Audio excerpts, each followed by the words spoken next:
পারে না।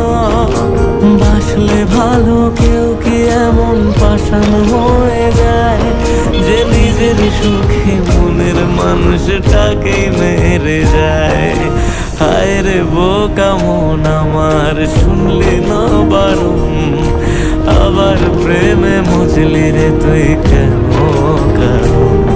তুই